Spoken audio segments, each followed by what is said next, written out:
Donc, le plan de cours, vous l'avez déjà. Donc, c'est un 303. Donc, pour ceux qui ne sont pas familiers avec ce qu'on appelle la pondération, c'est le nombre d'heures consacrées au cours que vous devez justement consacrer par semaine. Donc, c'est trois périodes de théorie, pas tout à fait 3 heures, on s'entend, parce que les périodes n'ont pas tout à fait 1 heure. Le deuxième chiffre, c'est en rapport avec les activités de laboratoire. C'est marqué 0.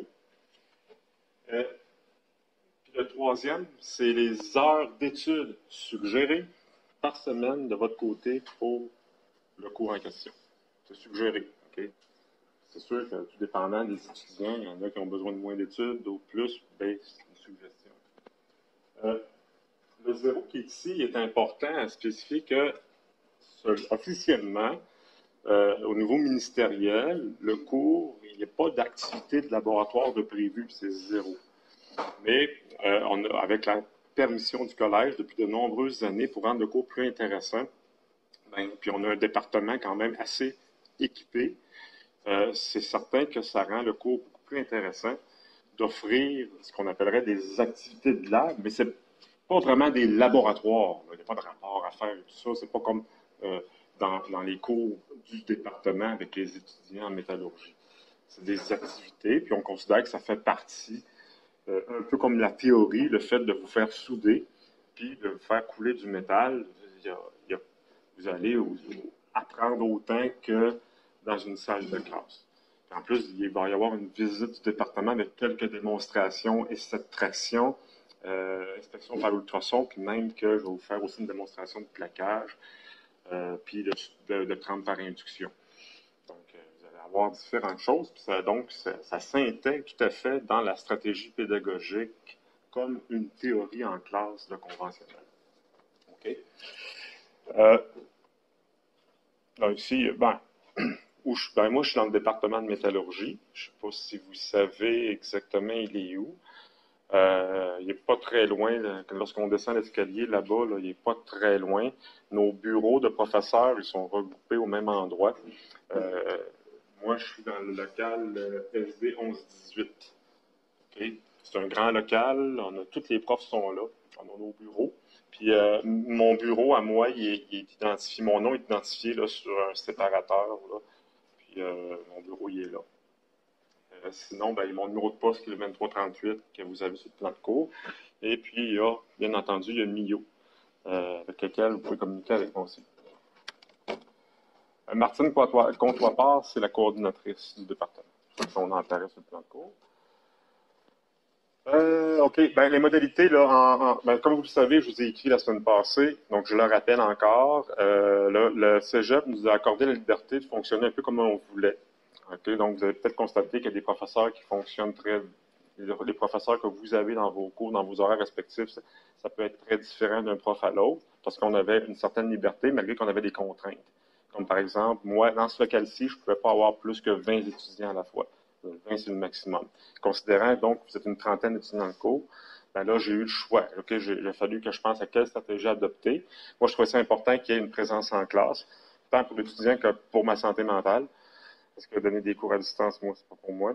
Je trouve ça bien plus fun en présence, en classe. Et puis, ça rend, moi, de mon point de vue, ça rend le cours plus intéressant. Ce que j'ai choisi de faire, c'est une stratégie que j'avais adoptée au printemps, à la fin de la session. C'est que je donne une partie de mon cours en vidéo, puis je le mets sur YouTube. Donc là, présentement, je suis en train de filmer l'écran, je m'enregistre. Chez moi, sur mon ordinateur, j'ai un logiciel où je peux mixer l'audio et la vidéo, puis exporter ça dans un fichier MP4, que lui-même, je l'exporte sur YouTube. Puis je vous envoie, toutes les semaines, je vais envoyer le lien YouTube du cours. Donc, c'est comme ça, là, c'est comme ça que je l'avais expliqué par écrit dans le courriel de la semaine passée. Donc, c'est comme ça qu'on va fonctionner. Donc, une semaine sur deux, vous venez ici. Peut-être vous, votre gang à vous, là, vous venez pas la semaine prochaine. Ça va être un autre gang. Là, on y va aussi par alternance. Et là, quand vient le temps de faire des activités de lab, là, il va y avoir des petits changements un peu, à cause qu'on a des contraintes en lab, notamment la fonderie. La fonderie, il ne peut pas y avoir plus que 10 étudiants à la fois. Donc là, il va falloir que... Puis l'activité dure 2 périodes, pas 3. Donc là, à ce moment-là, la fonderie, ça, je ne prévois pas avant la fin novembre. Okay? À ce moment-là, il y aurait peut-être des modifications sur notre façon de faire.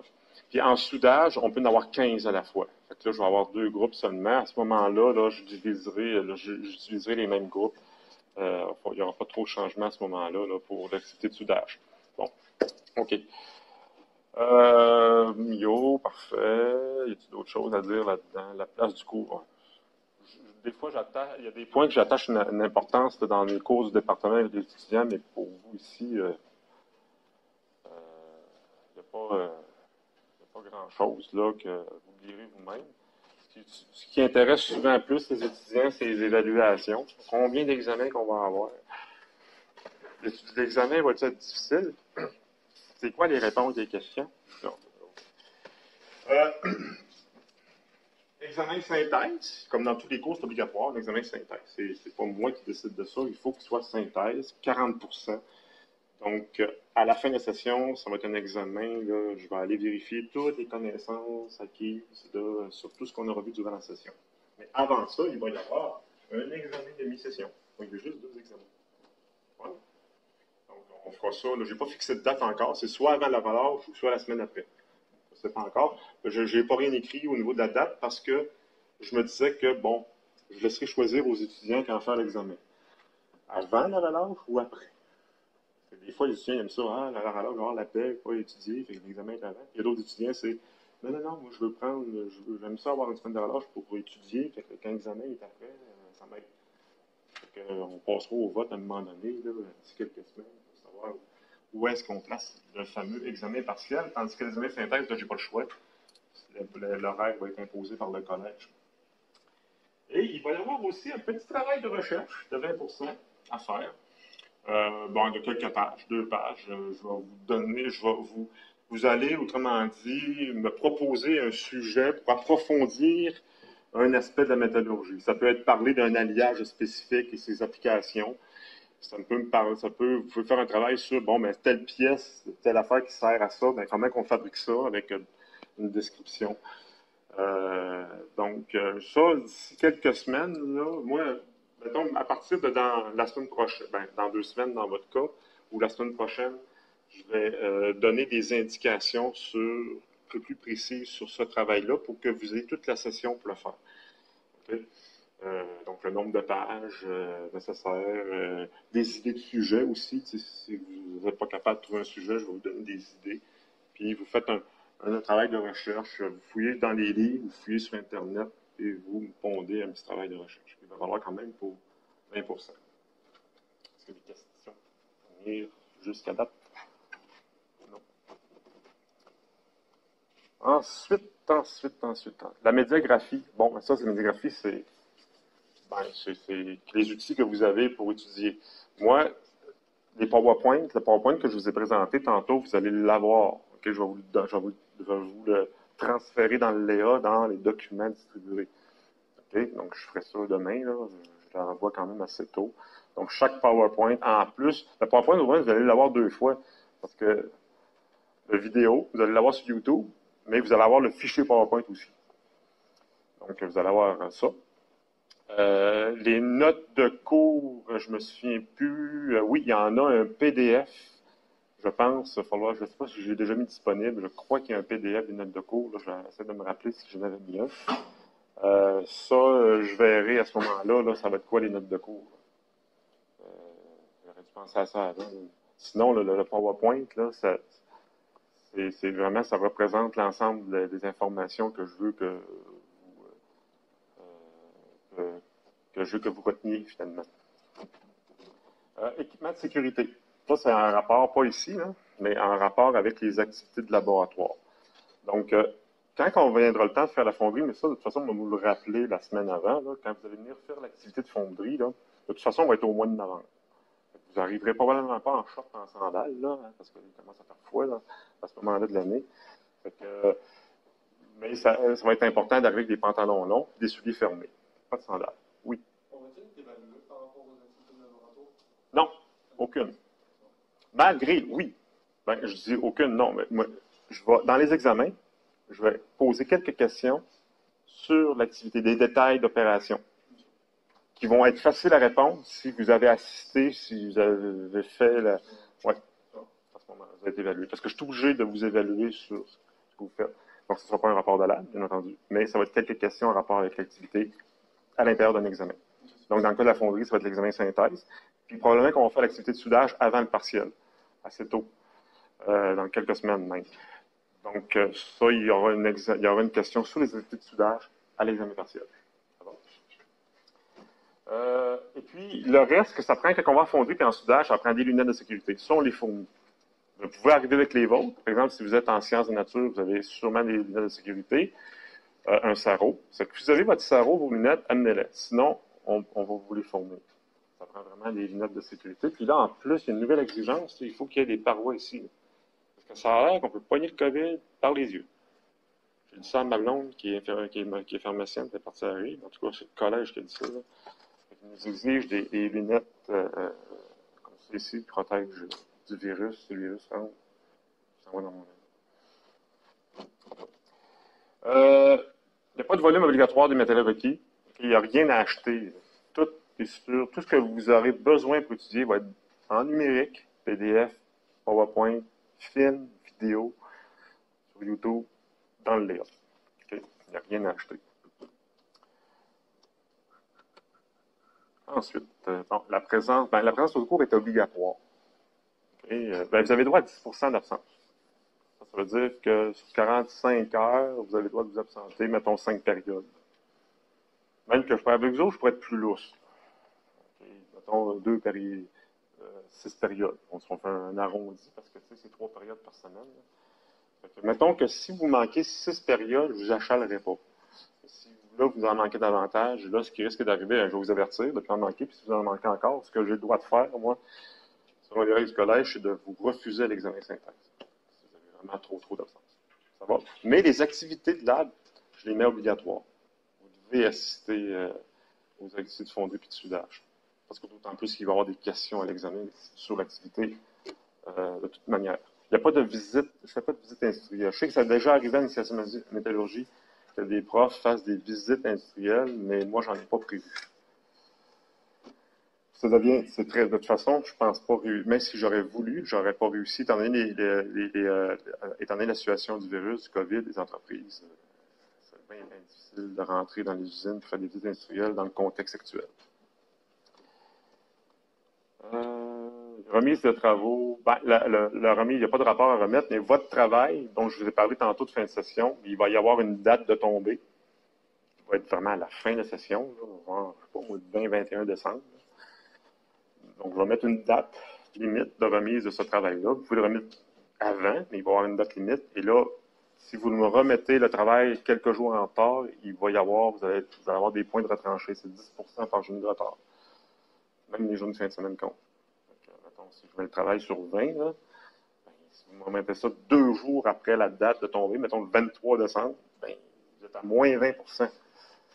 Okay? Donc, de toute manière, vous allez avoir en masse de temps de faire le travail. Ça, c'est des règles de collège, c'est pas moi non plus qui décide de ça. Absence à une évaluation, là, c'est problématique. OK. Absence à un examen, comme l'examen partiel, l'examen synthèse, ça prend des méchantes bonnes raisons, comme maladie médicale. Rendez-vous médical, ça fonctionne aussi. Mortalité dans la famille, tout ça, mais sinon, on vous exige la présence à l'examen. Et si vous manquez, vous ne pouvez pas vous présenter à un des examens pour une raison justifiable, mais on s'arrange pour que vous le repreniez. Si c'est prévu que vous ne pouvez pas être là, on peut le faire avant l'examen. Non, je préfère qu'on le fasse après. C'est déjà fait avant, puis c'était pas de minute. Donc, après. Retard des travaux, OK. Il n'y a pas de présentation orale, Hugo. Ah, mais oui, c'est une bonne idée, ça, au lieu de faire un travail là. Non. J'ai vu des yeux de chevreuil. Bon. Évaluation de la qualité de la langue. Là, ça va s'appliquer pour le travail long. Je suis collège de français, je suis obligé. Les rapports de lab, les genres de travaux que je vais vous exiger, dont j'ai parlé tout à l'heure, je me dois de corriger le français. Donc, la manière qu'on procède, c'est qu'on prend 20 lignes du texte, puis là, on consacre 10% de la note. Donc, le travail est sur 20. Fait qu'il y a 2 points sur le 20, c'est la correction du français. Et puis là, je prends 20 lignes, puis là, quand j'arrive à 7 fautes, vous venez de perdre tous vos points. Donc, mettons que vous avez une première faute, c'est 1/7 de 2 que vous perdez. et à chaque fois 1/7. C'est comme ça qu'on fonctionne. Donc, là, vous avez tous les outils. Vous êtes chanceux, votre génération, parce que le développement informatique est assez poussé. Puis il y a des logiciels depuis des années qui ont été développés pour la correction du français. Donc, utilisez-les. Moi, je n'avais pas ça quand j'étais jeune. Essayez de faire attention à votre français parce que sur le marché du travail, ça demeure très important. OK. Ensuite, santé et sécurité dans les laboratoires. Oui. Bien, c'est sûr que pendant les activités de lab, on va vous donner des consignes de sécurité pour que vous puissiez sortir vivant après de l'activité de laboratoire parce que couler du métal, l'aluminium que vous allez couler, il va être autour de 700 degrés C. De l'eau bouillante, je ne sais pas si vous êtes déjà brûlé avec de l'eau bouillante, c'est 100 degrés C. Imaginez de l'aluminium en fusion à 700. Comment ça peut brûler? Okay? Donc, vous allez tout équiper. Il n'y a pas de danger de faire la fonderie. C'est juste qu'il faut être un petit minimum attentif à ce qu'on fait. Puis, quand on fait, on respecte toutes les petites règles qu'on vous donne. Tout se passe bien. Il n'est jamais arrivé d'accident à la fonderie avec un étudiant. C'est pas avec moi. Moi, dans mes cours, j'ai fait énormément de fonderies. Là. Moins maintenant, depuis quelques années, mais dans le passé, là, je fais beaucoup, j'ai coulé beaucoup de métal, là, de l'acier, de la fonte. L'animation que vous voyez quand vous rentrez sur le site du cégep, là, quand vous voyez un petit monsieur patate couler là, de l'acier, c'est moi. C'est moi qui coule. Mais on ne fera pas de l'acier, c'est vous autres, c'est pas justifié. C'est beaucoup plus dangereux que l'aluminium. C'est beaucoup plus difficile à couler que l'aluminium. L'aluminium, c'est un petit peu bébé à faire. Pour mon point de vue, c'est facile, ça ne s'oxyde pas, c'est pas très chaud. Malgré j'ai dit 700 degrés C, mais dans le monde de la métallurgie, 700 degrés C, c'est pas très chaud. L'acier, c'est 1650 qu'on coule. C'est plus que 2 fois plus chaud. Là, quand on coule l'aluminium, l'aluminium il a un orange pâle, même il reste gris un peu sur sa surface. Tandis que l'acier, température dans l'ordre de grandeur du 1700, 1150, 1700, il devient presque blanc, un peu comme le soleil. Un petit jaune vraiment très pâle, là, c'est signe que c'est bien, bien chaud, ça. Donc, on vous donnera à ce moment-là, comme ce que je voulais dire au final, c'est que quand il viendra le temps de faire des activités, on va vous donner les consignes de sécurité à ce moment-là, parce que si je vous donne ça tout de suite, vous n'en rappellerez plus. De toute façon, on va le répéter, ça ne donne rien de vous parler de ça tout de suite aujourd'hui. Ouais, important. Ben, les examens, ça va être vous n'avez pas droit aux notes de cours, bien entendu. Pas de cellulaire, pas de portable, c'est crayon, efface, règle, c'est tout. Bon, c'est beau, ça complète. Ça, c'était le plan de cours. Le plan de cours vous êtes disponible dans le layout, soit dit en passant, comme je l'ai dit tout à l'heure. Bon. Maintenant, comme je l'avais dit, on va s'intéresser, je vais commencer le cours avec l'aluminium. On va faire juste ça, là. Je vais prendre la dernière demi-heure qui reste pour vous expliquer un petit peu d'où ça vient, l'aluminium. Comment on en arrive à avoir, à partir de la roche, de l'aluminium métallique. Parce que c'est pas évident, hein, quand on compare une roche avec du sable, c'est-à-dire du sable ou de la roche avec de l'aluminium, c'est assez différent au niveau visuel, au niveau de la texture, au niveau de tout. Là. Au niveau du goût aussi, ça ne coûte pas pareil. Donc, le lien n'est pas facile à faire, mais il faut comprendre que tous les métaux viennent de la roche, sauf exception. Une exception, le magnésium peut venir de l'eau de mer. Okay? On peut fabriquer du magnésium à partir de l'eau de mer parce que dans l'eau de mer, vous savez que l'eau de mer, elle est salée. C'est un mélange de plusieurs sels et chlorures. Chlorure de sodium, le sel de table. Là. Il n'y a pas seulement du chlorure de sodium, il y a du chlorure de calcium, il y a du chlorure de magnésium aussi dans l'eau de mer. Donc, on peut fabriquer du magnésium en pompant de l'eau de mer, en laissant évaporer l'eau. Donc, le sel, lui, ne s'évapore pas. Il va cristalliser sa forme solide dans le fond d'un bassin. Là, on ramasse ça. On se débarrasse des chlorures qu'on ne veut pas. On garde juste le chlorure de magnésium. À partir du chlorure de magnésium, on peut faire l'électrolyse. On met ça dans une cuve d'électrolyse, puis là, on va chercher l'atome de magnésium, puis là, on l'a sous sa forme métallique. Mais il existait autrefois beaucoup d'usines comme ça, surtout aux États-Unis, mais elles n'existent plus aujourd'hui parce que la majorité de la production de magnésium depuis une vingtaine d'années, elle est surtout concentrée en Chine. Il y a encore quelques usines réparties ailleurs dans le monde. En Israël, il y en a une. En Russie, il y en a une couple aussi. Peut-être en Amérique du Sud, il y en a une aussi, mais la majorité de la production de magnésium aujourd'hui, elle est concentrée en Chine, ce qui n'était pas le cas du tout il y a à peine 25 ans. Donc, ce qui est arrivé, c'est que les Chinois, ben, ils ont vendu du magnésium, ils ont fait baisser les prix. Et les entreprises ailleurs, comme Norsk-Hydro, qui était une usine qui existait à Bécancour, qui faisait du magnésium, ont dû fermer parce que personne ne voulait acheter le magnésium provenant de Norsk-Hydro, par exemple, parce qu'il était beaucoup plus cher que ce qui était produit en Chine. Comme, par exemple, le marché de l'automobile, qui ont besoin de magnésium pour fabriquer certaines pièces de véhicules, comme par exemple le bâti de siège d'auto, les boîtiers de transmission, le tableau de bord, le squelette du tableau de bord, c'est très souvent fait en magnésium. Ben, les compagnies automobiles comme GM, Ford, les compagnies japonaises, ils veulent fabriquer des autos les moins chers possibles pour que vous puissiez les acheter. Ils se sont mis à acheter du magnésium uniquement en Chine depuis ce temps-là. Okay. Mais le prix a monté depuis quelques années. Et là, il y a certaines entreprises qui commencent à s'intéresser à produire du magnésium, entre autres au Québec encore, dans le coin d'Asbestos, où l'ancienne usine de Magnolia, où j'ai moi-même travaillé, il y a une entreprise qui a acheté l'usine, qui a acheté les équipements, puis ils sont en train d'essayer de la repartir. Parce que le prix du magnésium a remonté, ce qui justifie finalement les opérations. Et là, ben, j'ai mis comme image la navette spatiale, elle est faite en aluminium. Une embarcation pour faire de la pêche. Okay, c'est souvent en aluminium. Et puis, j'ai mis, comme je l'ai dit tantôt, les tours de transmission, l'électricité, les pylônes électriques, autrement dit, c'est fait en aluminium aussi. Ben non, en acier galvanisé ou en aluminium. Donc, il existe les deux types. Donc, j'ai mis ça. Ben, malgré que les pylônes sont plus souvent faits en acier. Parce que l'image que j'ai mis ici, c'était pour exprimer le fait que le fil électrique, eux, les pylônes de temps en temps sont d'aluminium, mais plus souvent, c'est les fils électriques qui sont en aluminium. Donc, on utilise tout ce qui nous relie, autrement dit, les lignes de haute tension. Vous savez que la majorité de l'électricité est fabriquée à la baie James. Donc, il y a plusieurs milliers de kilomètres qui nous séparent d'ici à la baie James. Donc, c'est des lignes de transmission. Les pylônes sont très loin les uns des autres. Et les câbles sont très, très, très, très longs. Donc, pour pas que le câble soit trop lourd, qui se foire, qui se déforme, qui touche à terre, ça prend un matériel léger pour faire le câble. C'est la raison. Puis en plus, l'aluminium est un bon conducteur électrique. Il est léger.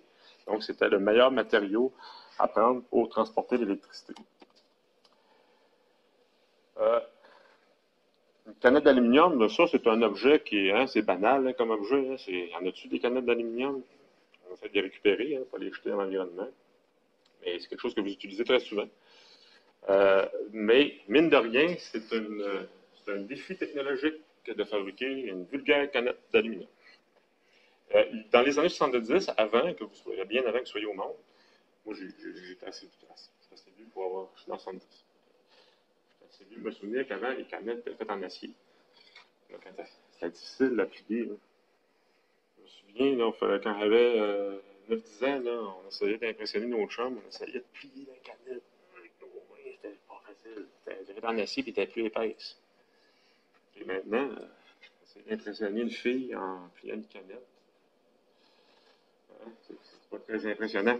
Parce que maintenant, on utilise l'aluminium. L'épaisseur de la paroi, c'est quasiment de la feuille d'aluminium. Okay? La raison, c'est parce qu'avec les années, il fait plein de canettes, il fallait diminuer le coût le plus possible de la canette. Donc, réduire le volume utilisé, le poids, donc l'épaisseur. Et aussi, la canette, elle semble être un objet. Dans le fond, il y a 3 objets là-dessus. Okay? C'est de l'aluminium à la grandeur, sauf que c'est 3 alliages d'aluminium différents. La corde de canette est faite, c'est la partie la plus molle. Elle est faite avec un alliage qui n'est pas très résistant. On l'appelle le 3003. C'est un alliage contenant de l'aluminium et du manganèse. Il y a un petit peu de manganèse dedans, à peu près 1,6 %. Le dessus, le couvercle, c'est un autre alliage. Lui, dans l'aluminium, cet alliage-là, il y a du magnésium. C'est un autre. Ça fait quelque chose de plus résistant que le corps. Et puis, le décapsuleur, c'est un autre alliage, lui, qui est beaucoup plus résistant que les deux autres. C'est un alliage contenant du zinc et du magnésium. Ça durcit beaucoup, beaucoup l'aluminium. Donc, le décapsuleur, oui, il est beaucoup plus résistant parce qu'on ne veut pas qu'il plie quand on décapsule. Donc, il y a 3 alliages différents dans la fabrication d'une canette. Ce qui est plus difficile à faire, c'est le corps. Parce qu'elle est extrêmement mince. Et il faut que l'aluminium soit extrêmement propre. Parce que sinon, ce qui va arriver, c'est qu'au laminage, lorsque vient le temps de faire la dernière passe, s'il y a des impuretés, ça va faire une fissure. Ça va déchirer. On ne sera pas capable de faire la tôle pour faire la tôle. Donc, il y a tout un effort qui est mis dans les fonderies pour que l'aluminium soit le plus propre possible. Puis, c'est pas évident. Donc, c'est en ce sens-là que c'est un défi technologique de faire une simple canette comme ça, malgré que ça paraît très simple à faire. Et puis, la phrase, c'est pas en métal, c'est en aluminium, mais ça fait référence au fait que souvent on entend ça. Ramasse ta canette de métal. Oui, c'est pas en métal, c'est en aluminium. Mais l'aluminium, c'est en métal. 70 métaux différents. C'est parce que dans le langage commun, il y a beaucoup de monde qui associe le métal au fer. Puis qu'il y a juste le fer qui a le droit d'être un métal. L'aluminium, c'est un métal aussi. Ah oui, regarde mes nouvelles roues on dit des mags, là, mais ça fait référence à magnésium. Il n'y a pas une goutte de magnésium là-dedans. Je sais pas si ça vient, pourquoi on a des mags, là. C'est un habillage aluminium-silicium. Pour faire des roues. Il n'y a pas de magnésium. Ça existe des roues en magnésium, mais seulement dans certaines séries de courses automobiles, où est-ce que le circuit est comme un tapis. Aucune imperfection, aucune bosse. Parce que sinon, si vous prenez des roues en magnésium pour rouler sur les rues, ici à côté, votre roue magnésium elle va casser au premier coin de rue que vous allez rencontrer. Ça pourrait être intéressant d'utiliser le magnésium parce que c'est léger, c'est 2 fois plus léger que l'aluminium. Donc, pour la légèreté globale du véhicule, c'est la raison pour laquelle ils vont prendre le magnésium pour faire des roues de course pour certaines voitures de course dans certaines séries automobiles. Dans le NASCAR, je pense que c'est des roues en mag. C'est pour la légèreté et donc l'accélération et la vitesse, la performance. Mais ils roulent sur des tapis. Okay? Il n'y a pas de bosse, il n'y a pas de trou, la roue ne peut pas casser. Tandis qu'ici, ce n'est pas le cas. C'est pour ça que ce ne sont pas des roues en mag, c'est des roues en halle. Vous direz halle la prochaine fois. Comme des roues en halle. On va vous regarder bizarre, mais. Ah oui, puis ça, c'est quoi? Ben, ça, c'est une chaise de soleil. C'est fait en acier ou en aluminium. Quand vous allez magasiner ça là, avec votre barbecue plus tard, là, vous allez voir, il y a 2 sortes. Ouais, il y en a en plastique aussi, mais là, regarde, je ne fais pas ça. Acier, aluminium.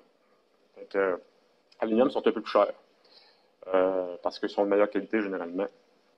Et puis, il y a la vendeuse chez Club Piscine, qui a acheté dernièrement, mais me dit que je lui demande parce que je voyais, il y avait plusieurs modèles, mais ça ne me tentait pas de les soulever toute la gang pour savoir si c'était en acier ou en aluminium. Il y en a un que je trouvais beau, puis je demande à la vendeuse, c'est facile de demander, elle sait, hein, est-ce en acier ou en aluminium? Elle me répond, c'est en fonte d'aluminium. Moi, je suis métallurgiste, donc fonte d'aluminium, c'est quoi ça? Je comprends pas ça. Mais elle a fait une traduction sur les boîtes qu'ils recevaient, c'est marqué aluminium cast. En anglais, aluminium cast, c'est l'aluminium extrudé. C'est des pièces d'aluminium, c'est pareil comme les cartes de fenêtre, c'est obtenu, c'est des tubes carrés ou ronds, puis c'est extrudé. Le jeu de porte à modeler, là, c'est fait comme ça. En anglais, souvent on utilise le terme casting pour désigner le style d'extrusion. La petite madame, elle, quand elle recevait ses affaires, elle disait, je ne peux pas leur parler en anglais au client. Elle regardait sur la boîte aluminium cast. Elle regardait dans le dictionnaire, français-anglais, puis cast, il veut dire 2 affaires en français. C'est soit coulé, ou fonte. Elle a dit, bon, c'est fonte. Fonte d'aluminium. Elle a fait une traduction comme ça. Mais ça n'existe pas de la fonte d'aluminium. De la fonte, ça existe. C'est un alliage fer-carbone. C'est du fer. Mais avec plus de carbone que dans l'acier. C'est uniquement ça. Donc, c'est pour ça que je fais un petit clin d'œil à ça. Ce que vous avez ici, c'est juste pour vous dire à quel point, plus tôt dans le cours, je vous disais que l'acier, c'est de loin le métal le plus utilisé aujourd'hui. Vous avez ici, c'est les chiffres de 2015, mais les proportions sont demeurées pareilles. Okay? C'est juste que chacun des chiffres est un petit peu plus haut aujourd'hui, mais les proportions demeurent pareilles. Regardez à quel point les aciers dans le monde occupent la place la plus importante en termes de production. 1,120 milliard tonnes de production mondiale en 2015, comparativement pour l'aluminium à 55 millions. J'ai mis des barres en dessous. Parce que souvent, avec des chiffres, souvent, le monde ne s'aperçoit pas quand on met des graphiques, mais là, visuellement, ça donne une meilleure idée. Le cuivre, c'est le 3e en termes de production. C'est-à-dire que le cuivre, on l'utilise encore beaucoup. 19 millions de tonnes de produites en 2015. Et regardez, le magnésium et le titane en comparaison, c'est ridicule. On ne va même pas avoir, on ne va même pas y avoir respectif comparativement à l'acier et à l'aluminium. Donc, de loin, les aciers sont encore, c'est de loin la famille d'alliage. Il y a des centaines d'aciers différents et c'est de loin encore l'alliage métallique le plus utilisé dans le monde. Pour faire une petite... vous savez, l'aluminium a une histoire.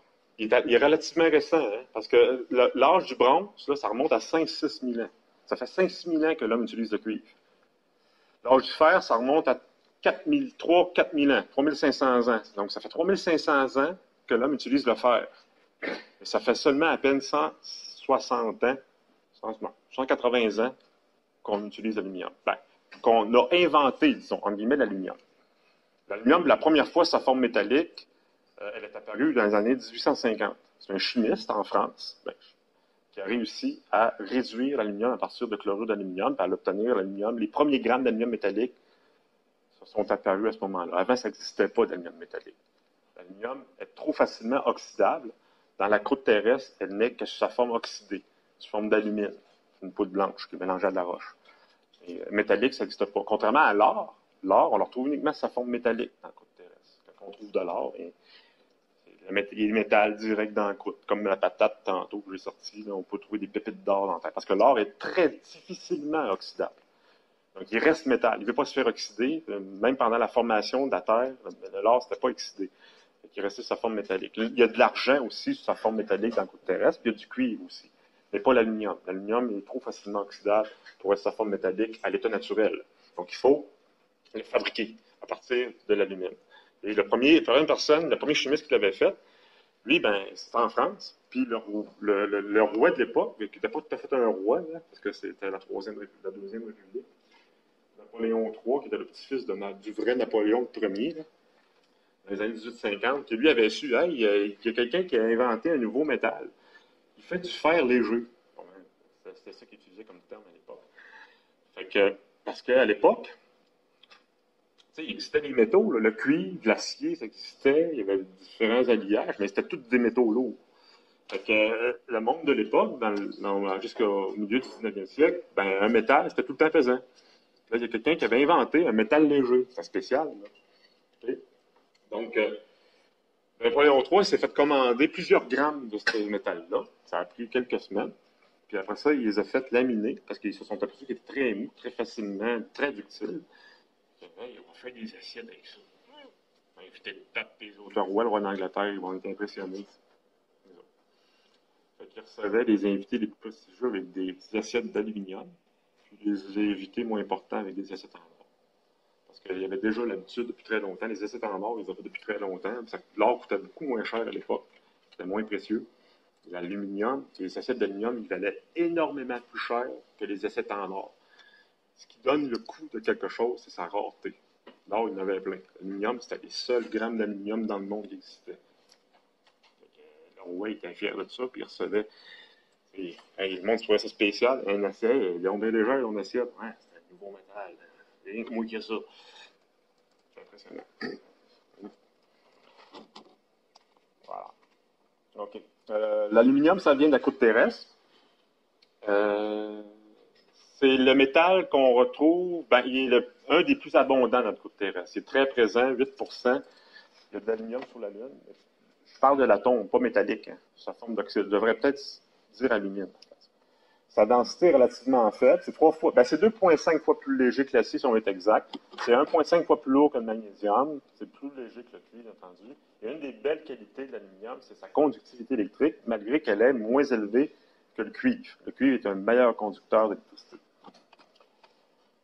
Et là, pour le poids, mettons, si on veut comparer avec d'autres métaux, l'aluminium. Ici, vous avez un graphique qui compare la légèreté exprimée par la masse volumique de différents métaux les uns par rapport aux autres. Puis là, vous avez ici le cuivre. On voit que le cuivre, tout ce qui est ici, c'est le plus lourd. Ensuite, le fer, le zinc. Et là, vous avez l'aluminium, vous regardez comment il est léger, 2,7. Et vous avez le titane, qui est quelque part entre le fer et l'aluminium, de sorte qu'on le considère en métallurgie comme un métal léger, le titane, qui est plus lourd que l'aluminium. Et vous avez finalement le magnésium, qui lui est le plus léger dans tout le paquet, à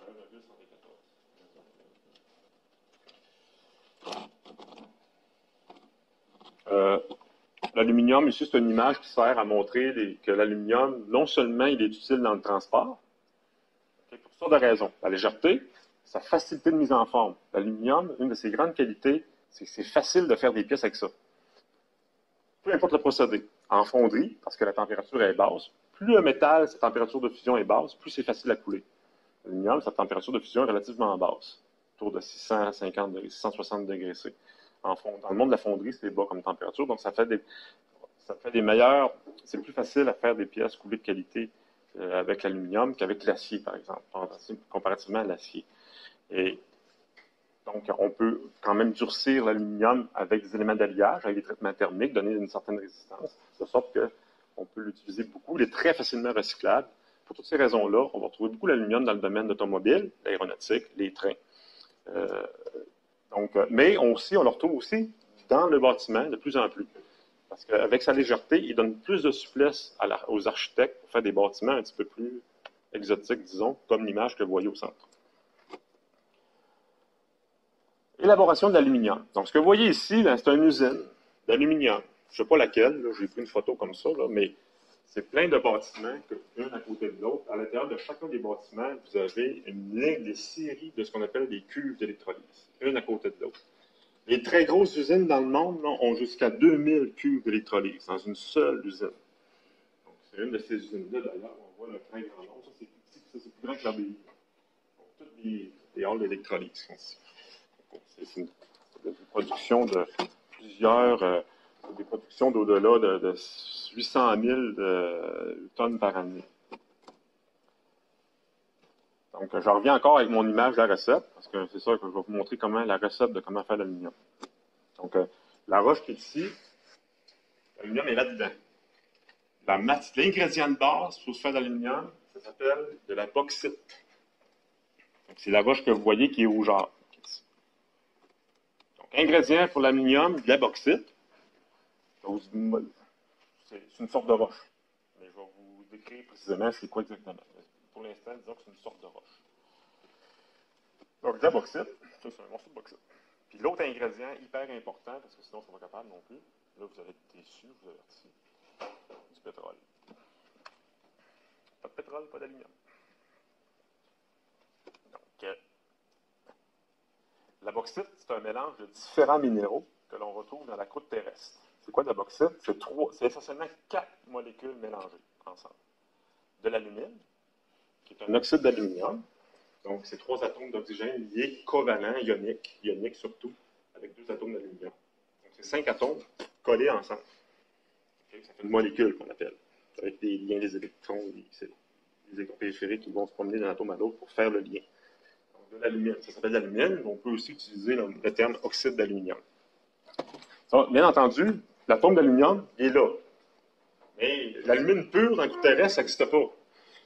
Okay? C'est mélangé à d'autres affaires.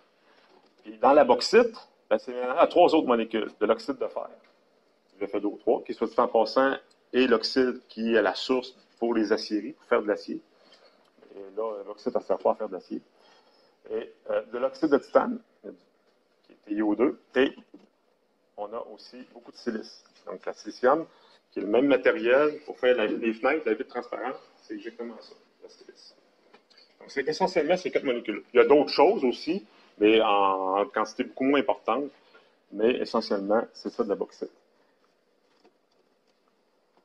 Donc, et comme les œufs viennent des poules, les œufs, ils viennent des poules, ben là, l'aluminium, tout ce que les molécules que je vous ai présentées là, ça vient d'où, ça? Okay? Bon. La Terre n'a pas toujours existé. Elle s'est formée. Okay? Donc, l'aluminium et tous les autres métaux, sauf exception, proviennent de la roche à la surface du globe. Sauf exception, c'est le magnésium dans l'eau de mer. Okay? Mais d'où viennent les poules? Okay? C'est ça, hein? C'est qui est arrivé avant, l'œuf ou la poule? Je ne sais pas. Alors, on se pose un petit peu la même question avec les métaux. Ça vient d'où? C'est ça, les poules, ils viennent des œufs. Donc, il vient des œufs, c'est simple, non? En tout cas, c'est trop compliqué. On va rester dans le métal. OK. Tous les éléments du tableau périodique que vous avez appris à la petite école, okay, ont été fabriqués à l'intérieur d'anciennes étoiles il y a très longtemps.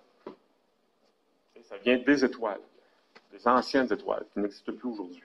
Vous savez, les étoiles ont une certaine durée de vie. Elles naissent, elles vivent, puis elles meurent, comme nous autres.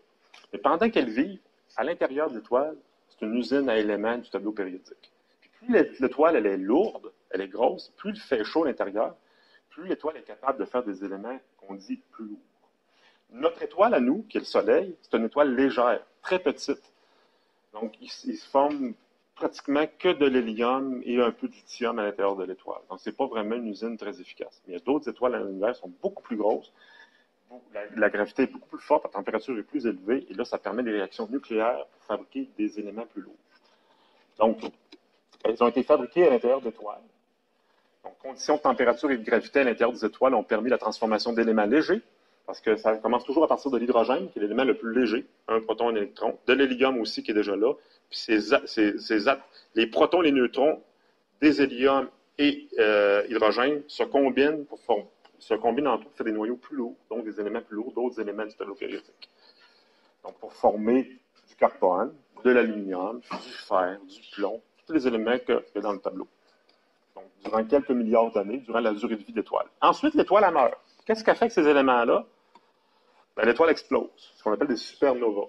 Puis elle projette tous les éléments qu'elle a fabriqués pendant sa vie, partout dans l'espace. Okay? Donc, sous forme de poussière, sous forme de gaz, peu importe.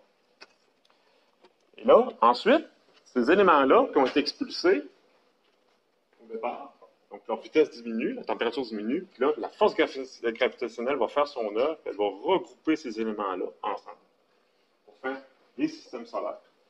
Donc, un autre soleil, puis d'autres corps moins comme les planètes. Donc, notre Terre, c'est le résultat d'une agglomération par la gravité des particules expulsées d'une étoile loin il y a plusieurs milliards d'années. Donc, on utilise finalement ce qui a été fabriqué.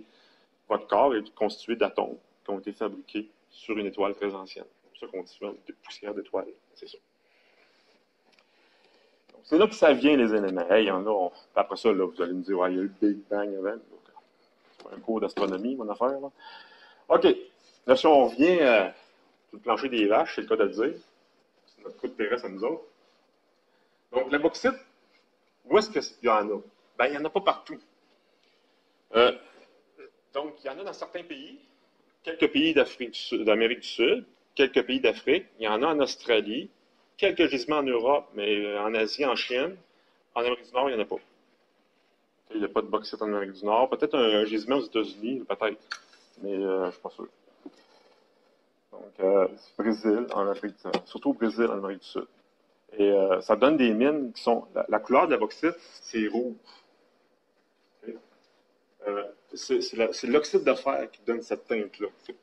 La mine, elle est blanche, mais l'oxyde de fer, elle est très rouge. Puis là, ben, il y en a beaucoup dans la bauxite, ça va donner la teinte rougeâtre de la bauxite. Donc, l'aluminium est enfermé dans l'alumine, qui elle-même est enfermée dans la bauxite. Il faut donc, d'une part, donc quand on fabrique de l'aluminium à partir de la bauxite, ça se fait en deux étapes. Okay? La première chose qu'il faut faire, c'est libérer l'alumine de la bauxite. Donc, la molécule Al2O3, là, qui est mélangée aux trois autres, il faut la séparer des autres pour la retrouver à l'état pur. Okay? Séparer de l'oxyde de titane, séparer de l'oxyde de fer, séparer de la silice. D'un coup, on va avoir l'alumine d'un paquet pur. Là, après ça, on va aller libérer l'aluminium de l'atome d'oxygène avec lequel il est lié chimiquement. Ça, c'est la deuxième étape. Okay?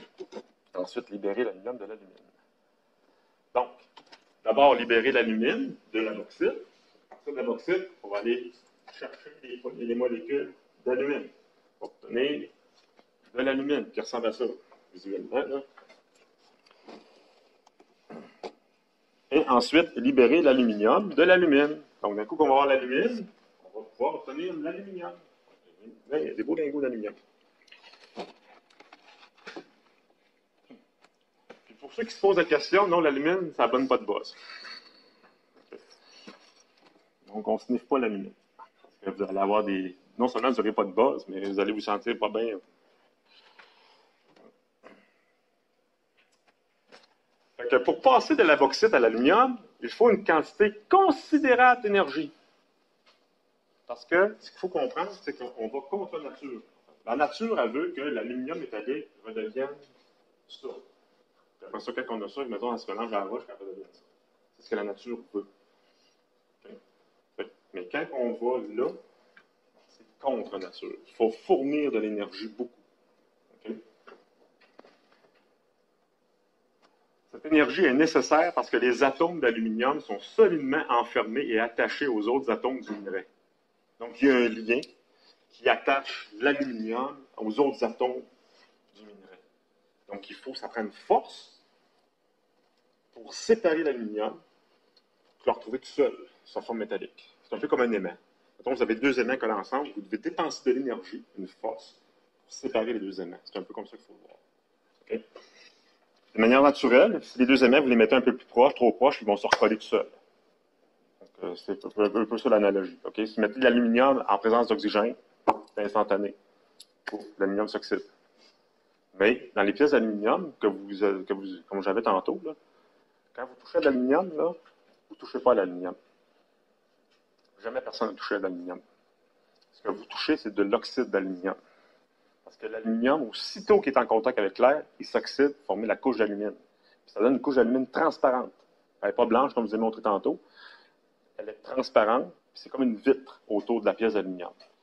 C'est un peu comme une table qui est protégée par une vitre, une table en bois, où vous voyez à travers la vitre, vous voyez que c'est une table en bois parce qu'elle est nœud, mais quand vous la touchez, vous ne touchez pas au bois, vous touchez à la vitre. C'est la même chose. Quand vous prenez une pièce d'aluminium dans vos mains, vous touchez à la vitre de l'aluminium, qui est l'oxyde d'aluminium, dû à l'oxydation avec l'oxygène de l'air. Donc, c'est très, très fort. C'est un aimant très, très fort, l'oxygène avec l'aluminium. La molécule, elle existe automatiquement. Mais pourquoi que l'aluminium demeure métallique? Parce que la couche d'alumine qui s'est formée, quand elle est arrivée sur une certaine épaisseur, elle bloque l'oxygène. L'oxygène n'a pas accès aux aluminiums en dessous. La réaction d'oxydation s'arrête à partir d'une certaine épaisseur, l'aluminium devient protégé. Ça constitue une barrière contre la corrosion de la couche d'alumine aussi. Il faut que cette énergie, donc ça prend beaucoup d'énergie pour passer du minéral, de la forme oxydée du métal, au métal. Et il faut que cette énergie soit disponible, okay, et pas trop chère, pour que vous n'ayez pas à être très riche pour être capable d'acheter des objets métalliques dont vous avez besoin. Parce que ce qui fait que le coût de la pièce métallique, le coût de votre cellulaire, le coût de la voiture, c'est l'énergie que ça a pris pour fabriquer les métaux, et l'assemblage, et la voiture, et le cellulaire, et tout ça. C'est directement relié à l'énergie que ça a pris pour obtenir le métal.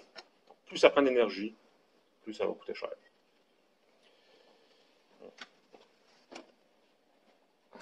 Mais heureusement, nous avons un ami précieux qui va nous fournir cette énergie disponible et pas chère pour que vous puissiez être capable d'acheter votre cellulaire. Pour pas que le cellulaire vaille 10 000 $, il vaut seulement 500. Votre auto, elle vaut 30 000, mettons, flambant neuve, elle ne vaut pas 300 000. Pourquoi? Pour libérer l'aluminium, soit notre deuxième ingrédient, on a fait référence tantôt à un deuxième ingrédient, pétrole.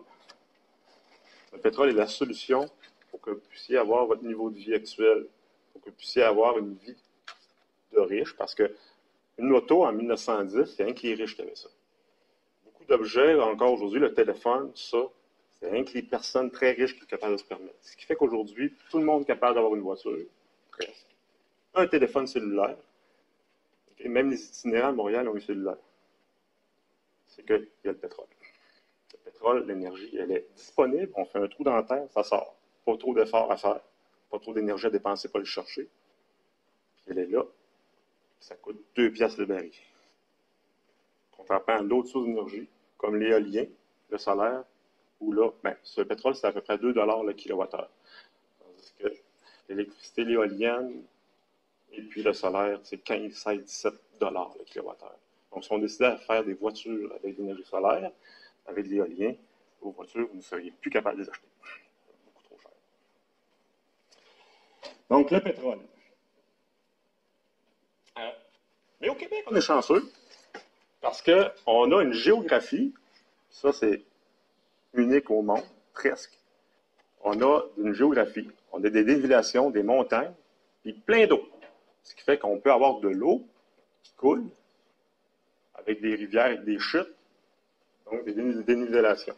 C'est rare la géographie dans le monde. En Suède, il y en a un peu, en Chine, en Amérique du Sud, il y a quelques endroits aussi, mais le Québec est très gâté en termes de potentiel hydroélectrique.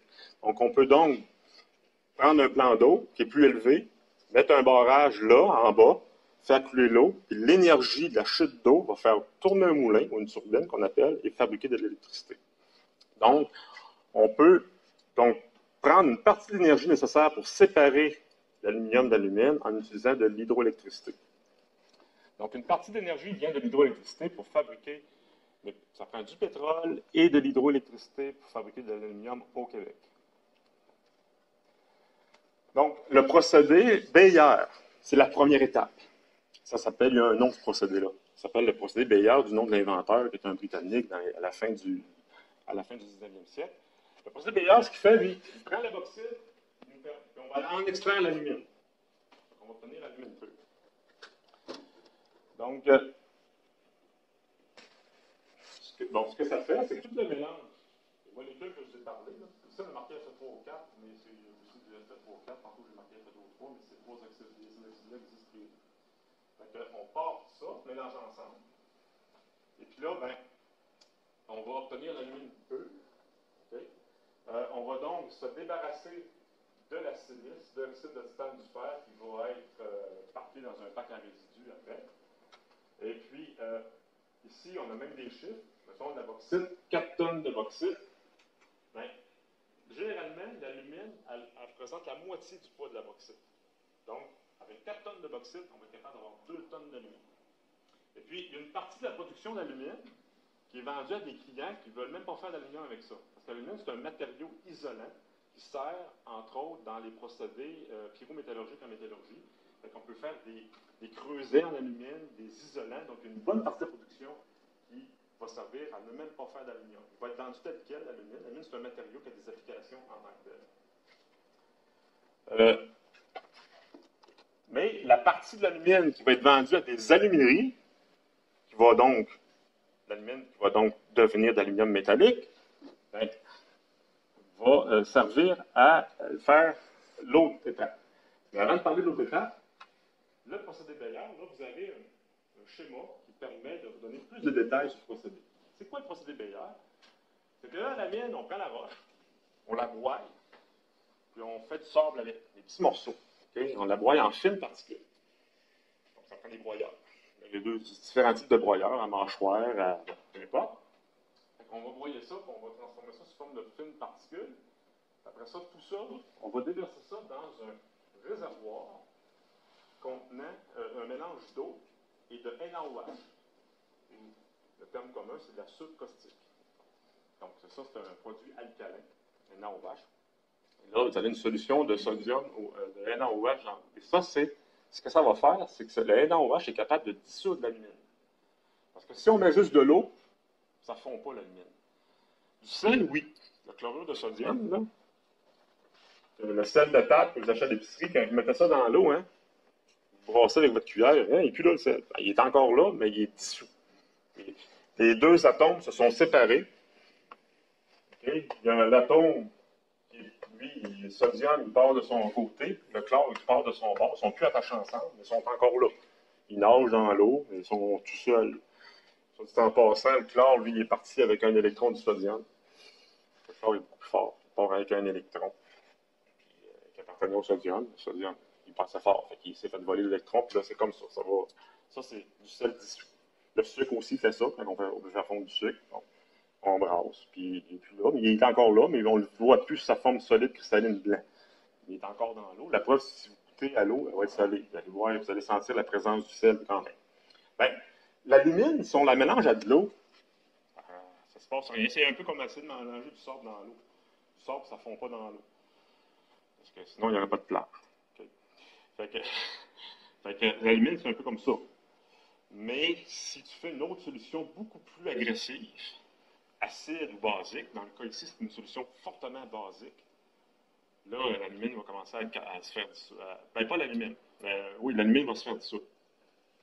Donc, on fait ça dans un équipement qui s'appelle un autoclave parce que ça prend, en plus de la présence de la soude caustique, ça prend une condition de température pour monter en température. Parce que du sucre, ça fond mieux quand l'eau est chaude. Ici, c'est le même principe. Puis aussi, on joue sur la pression. On met de la pression. L'autoclave, c'est fermé, c'est hermétique. Ça, l'alumine, elle se fait dissoudre plus facilement dans ces conditions-là. Donc là, ça fait que là, on a une liqueur. L'alumine, elle dissout, comme le sel qui est ici. Mais les conditions de température, de concentration NaOH et de pression font en sorte que dans les 4 molécules, il y a juste l'alumine qui se dissout. Pas le reste. Donc, l'oxyde de fer reste solide, l'oxyde de titane reste solide, l'oxyde de silicium reste solide. Il y a juste l'alumine qui est dissous. Donc, c'est un peu comme si, par exemple, j'ai du sable, j'ai du sucre ou du sel. Du sable ou du sel. Je mélange ça. Je vais avoir ça bien comme il faut. Là, je te demande, va chercher le sel après. Sépare-moi le sel du sable. Là, tu as deux choix. Tu vas prendre des lunettes, une pince à cils, tu vas prendre chaque grain de sel, les séparer des grains de sable. Ça va être long. Vous allez être tanné. Il y a un truc qui va prendre 1 minute. À la place de faire la pince à cils, prenez tout le mélange, sacrez ça dans l'eau. À la limite, mettez ça sur une casserole, faites chauffer l'eau. Là, qu'est-ce qui va arriver? Le sel, le sable, il ne fondra pas, hein, on le sait, sinon il n'y aurait pas de plage. Mais le sel, il fond. Puis après ça, tu prends tout ça, OK? Tu le mets dans un filtre. Et le sable va rester poigné dans le filtre. Puis l'eau salée, elle va passer au travers. Après ça, tu prends ton eau salée, tu la fais bouillir. L'eau va s'évaporer, tu vas retrouver ton sel dans le fond de la casserole. C'est exactement ça. Ils font fondre uniquement l'alumine. Okay? Ils vont passer dans un filtre. Fait que tout ce qui n'est pas fondu, tout ce qui n'est pas dissous, donc les 3 molécules qu'on ne veut pas, eux, ils vont être retenus par le filtre. La liqueur d'aluminate, qui est l'alumine dissous dans la solution, elle va passer à travers le filtre. Après ça, ce qu'on va faire, c'est qu'on va faire évaporer la solution, la liqueur qu'on appelle. On va se retrouver avec l'alumine, comme le sel dans le fond de la casserole, on va se retrouver avec l'alumine solide là, à la fin. Donc, ça, c'est le procédé Maillard. C'est comme ça qu'on arrive à avoir l'alumine pure, séparée de la bauxite. Je dis que je terminerai à 1h30, je vais passer un petit peu. Je vais terminer ça là. Je vous laisse aller. On se retrouve dans 2 semaines. Okay? Et puis, je vous rappelle aussi que le cours la semaine prochaine, vous allez pouvoir l'avoir sur YouTube le lendemain. Donc, vous allez pouvoir ne pas rater le cours très intéressant de la semaine prochaine, à ne pas manquer. Ah! Donc, le plan de cours, vous l'avez déjà. Donc, c'est un 303. Donc, pour ceux qui ne sont pas familiers avec ce qu'on appelle la pondération, c'est le nombre d'heures consacrées au cours que vous devez justement consacrer par semaine. Donc, c'est 3 périodes de théorie, pas tout à fait 3 heures, on s'entend, parce que les périodes n'ont pas tout à fait 1 heure. Le deuxième chiffre, c'est en rapport avec les activités